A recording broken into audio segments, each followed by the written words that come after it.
10 जागा महाविकास आघाडीला आहे। एक मोठी बातमी समोर सध्या येते, बारामतीतून एक मोठी बातमी समोर येते। बारामतीमध्ये युगेंद्र पवार हे पिछाडीवरती जाताना दिसतायत आणि अजित पवार हे आघाडीवरती येताना दिसतायत। अजित पवारांनी पुन्हा एकदा आघाडी घेतलेली आहे आणि त्यांना आपण बघतोय पुन्हा एकदा बारामतीत यश येताना दिसतंय। काका पुतण्याच्या लढतीमध्ये काका अजित पवारांनी आघाडी घेतली आहे। दुसऱ्या फेरीत तब्बल 7111 म्हणजे मोठा आकडा आहे। इतक्या मतांनी आघाडीवर घेतलेले युगेंद्र पवार पिछाडीवर आहे।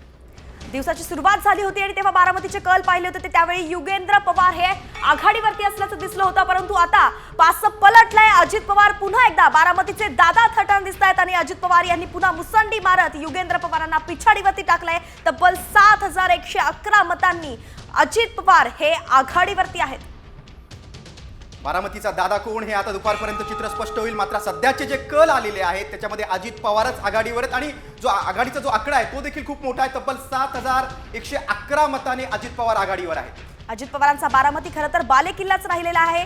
पवार कुटुंबाबद्दल सांगायचं तर नेहमी असं राहिलंय की संसदेमध्ये सुप्रिया सुळे, परंतु विधानसभेमध्ये अजित पवार आणि तेच कुठेतरी पुन्हा एकदा बारामतीकर निवडताना दिसतात। ही 8वी निवडणूक आहे अजित पवारांची।